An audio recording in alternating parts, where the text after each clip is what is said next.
कक्षा 9 की विज्ञान की ऑनलाइन क्लास में आप सभी बच्चों का हम स्वागत करते हैं। हम अपने पाठ्यक्रम में छठा अध्याय पढ़ रहे हैं और इसका छठे अध्याय का नाम है ऊतक।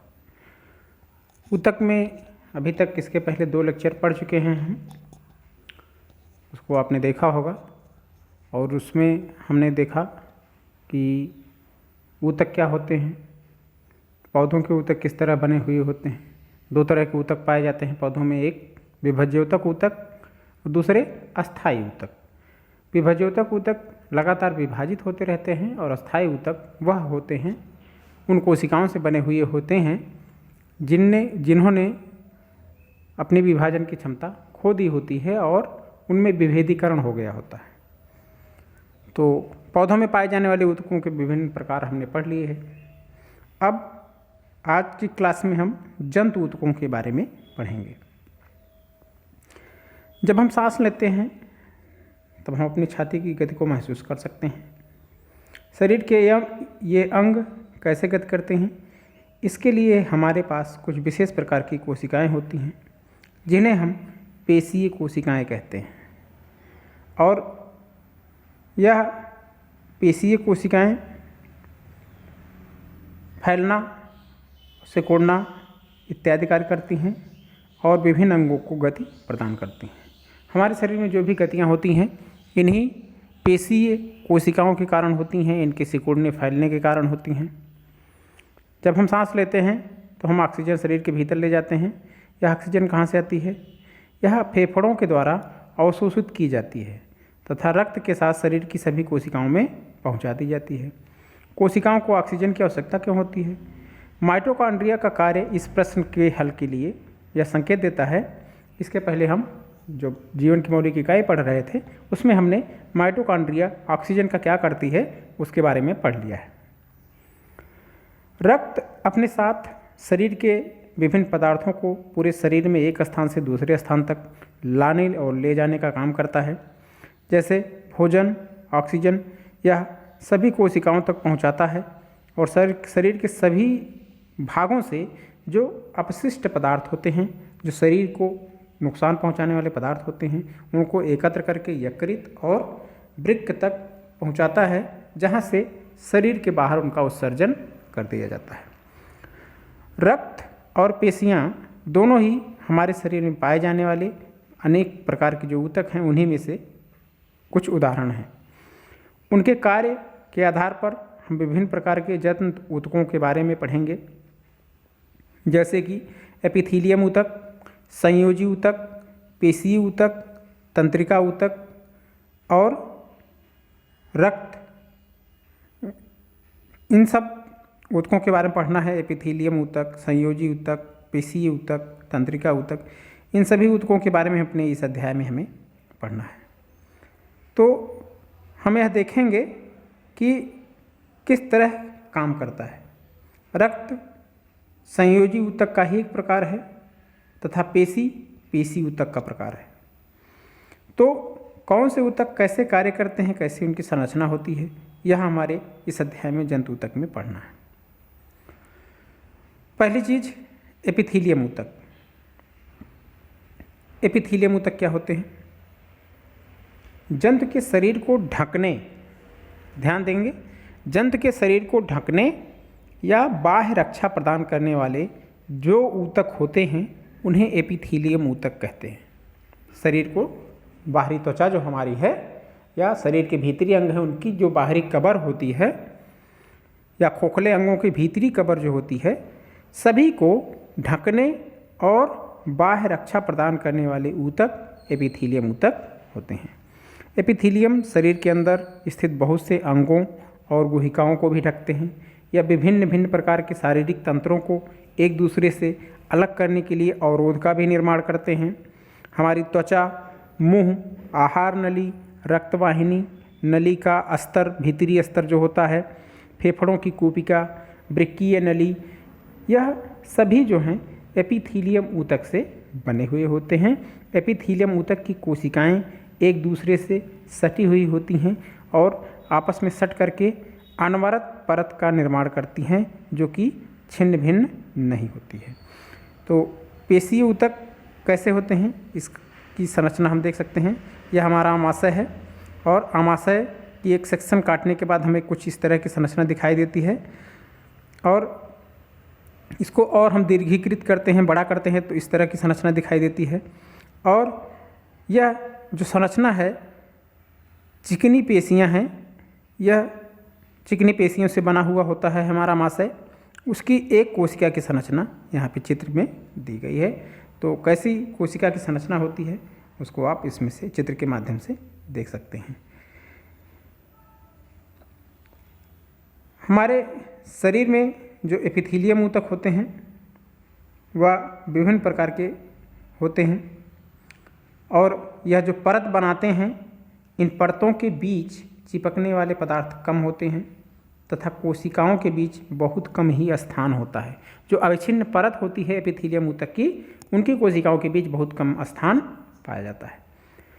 स्पष्टतः जो भी पदार्थ शरीर में प्रवेश करता है या बाहर निकलता है वह एपिथेलियम की किसी परत से होकर अवश्य गुजरता है। कोई भी पदार्थ हो जो भी हमारे शरीर के भीतर जाता है या शरीर से बाहर निकलता है वह एपिथेलियम ऊतक की किसी न किसी परत से होकर अवश्य गुजरता है।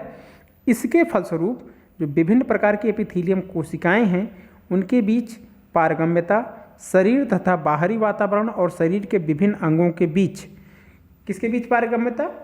एपिथेलियम शरीर और बाहरी वातावरण और शरीर के जो विभिन्न अंग हैं उनके बीच पदार्थों के आदान प्रदान में भी महत्वपूर्ण भूमिका निभाती है एपिथेलियम ऊतकों की पारगम्यता।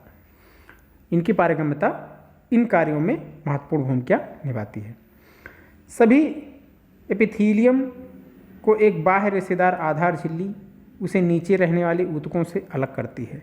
एक झिल्ली पाई जाती है जो कि उसे नीचे रहने वाले पेशी ऊतकों से अलग करती है।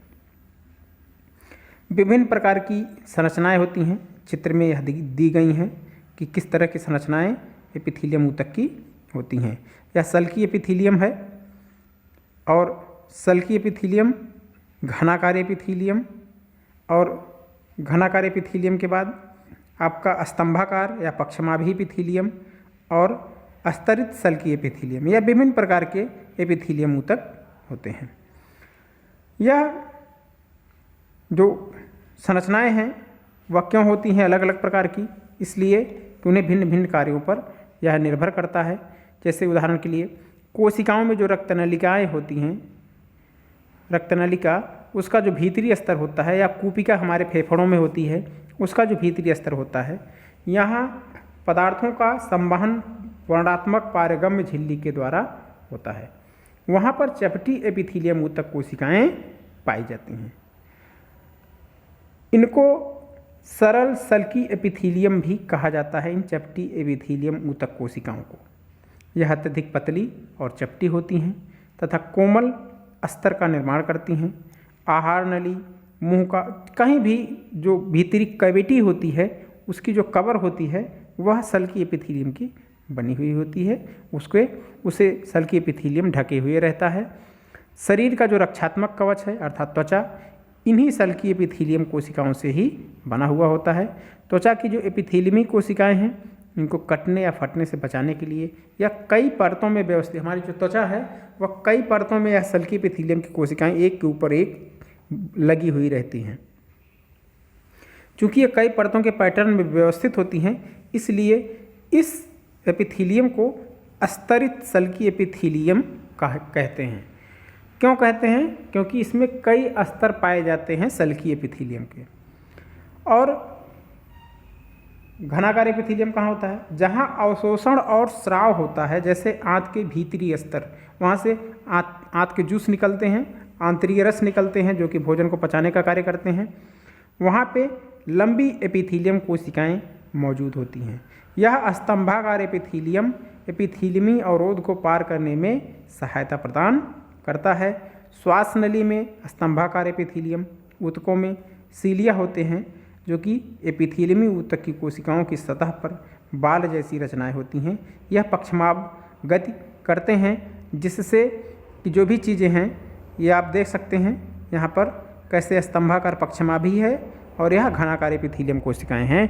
यह आंत में और हमारे नाक की गुहाओं में पाए जाते हैं, जहाँ पे पदार्थों का आवागमन होता रहता है।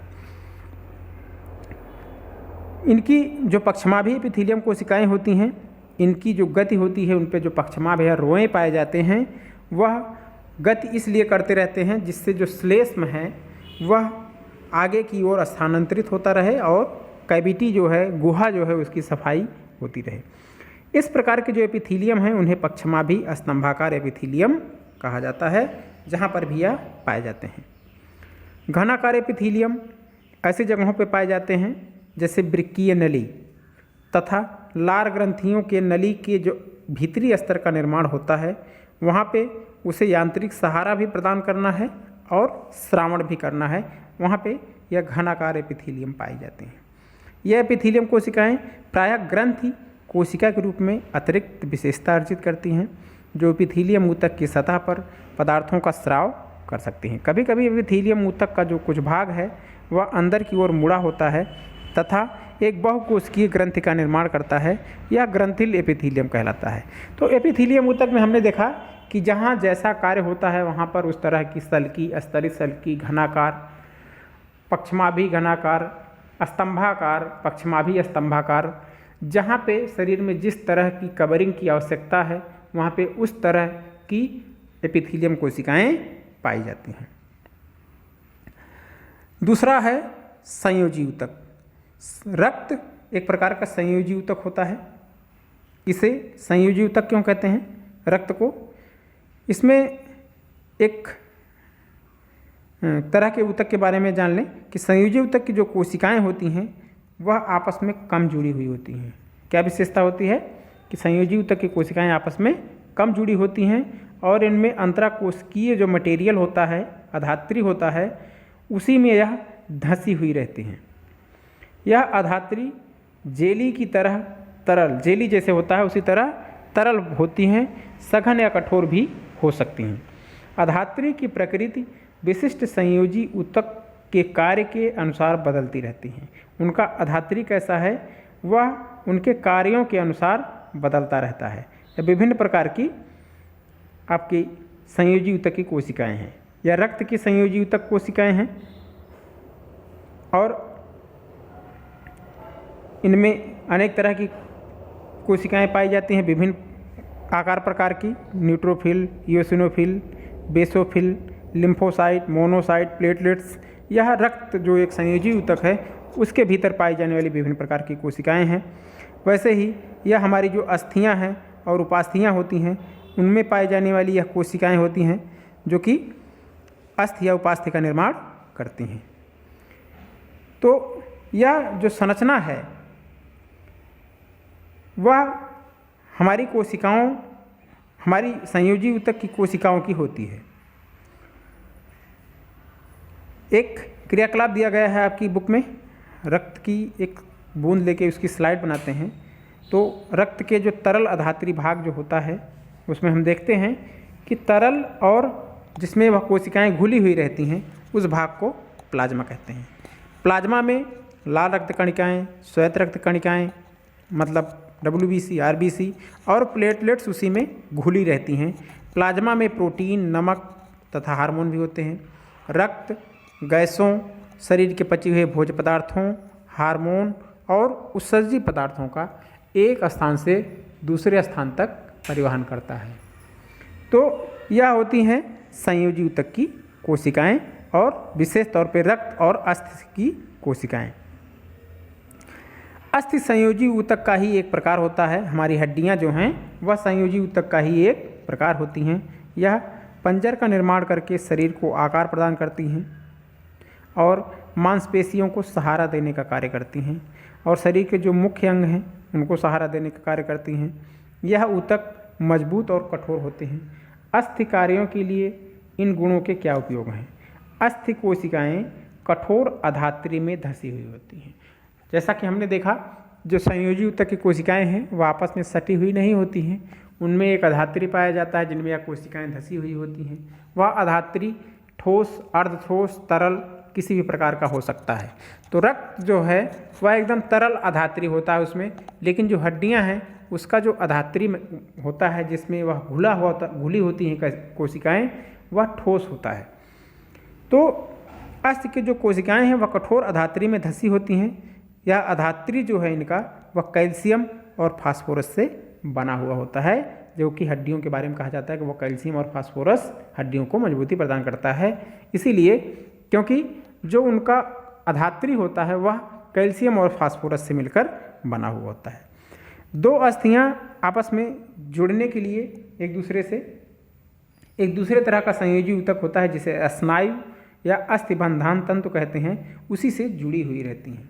दो हड्डियां किससे जुड़ी होती हैं? स्नायु से। यह ऊतक जो स्नायु है वह बहुत लचीला और मजबूत होता है। स्नायु में अधात्री बहुत कम होती है और अस्थियों को अस्थियों से जोड़ती है। एक दूसरे प्रकार का संयोजी ऊतक होता है कंडरा टेंडन। यह अस्थियों से मांसपेशियों को जोड़ता है। हड्डियों से हड्डियों को जोड़ने का काम कौन करता है? स्नायु। और हड्डियों से मांसपेशियों को जोड़ने वाला जो संयोजी ऊतक होता है वह कंडरा कहलाता है, जो कि अस्थियों को मांसपेशियों से जोड़ता है। कंडरा एक मजबूत और सीमित लचीलेपन वाला रेशेदार ऊतक होता है। उपास्थि भी एक तरह का संयोजी ऊतक है, या जो है इसकी कोशिकाओं के बीच पर्याप्त स्थान होता है।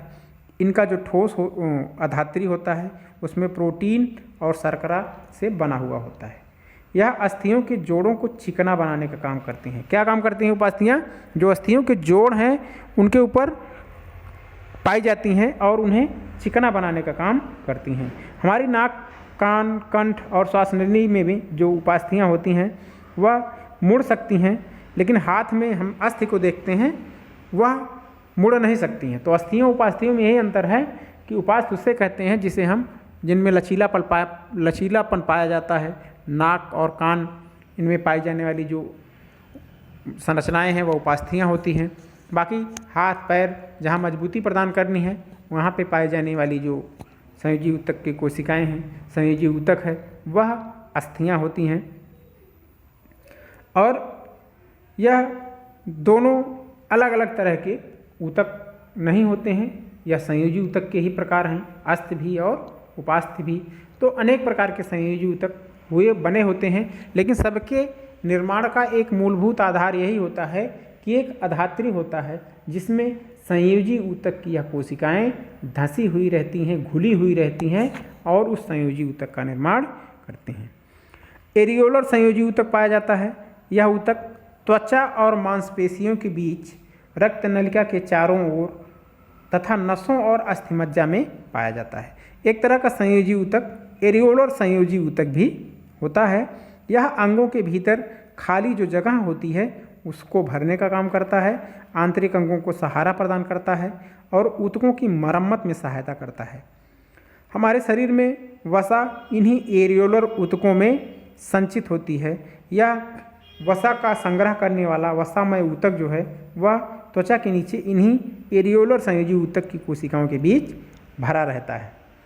इस ऊतक की कोशिकाएं वसा की गोलिकाओं से भरी रहती हैं और वसा संग्रहित होने के कारण यह ऊष्मीय कुचालक का कार्य भी करता है। हमारी त्वचा के नीचे जो जगह है त्वचा और मांसपेशियों के बीच, उसमें कौन सा ऊतक है? संयोजी ऊतक है। कौन सा संयोजी ऊतक?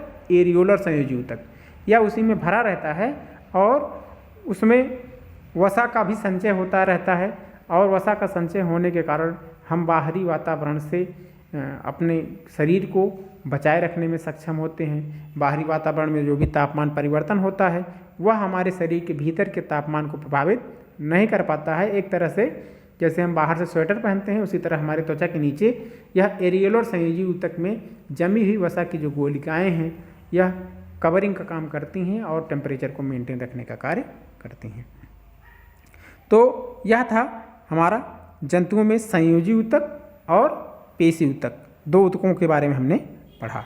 अब आगे के लेक्चर में आगे जो बची हुई जंतु ऊतक हैं उनके बारे में पढ़ा जाएगा। आज के क्लास से कोई भी चीज़, आज के जो टॉपिक था उसमें से संयोजी ऊतक और एपिथेलियम ऊतक से संबंधित कोई भी डाउट हो, कोई भी चीज़ क्लियर ना हुई हो तो आप फ़ोन करके या कमेंट करके हमसे क्लियर कर लें। बाकी आपसे मिलेंगे अगले लेक्चर के साथ। घर पे रहें, पढ़ते रहें, स्वस्थ रहें। हमारी बहुत बहुत शुभकामनाएं।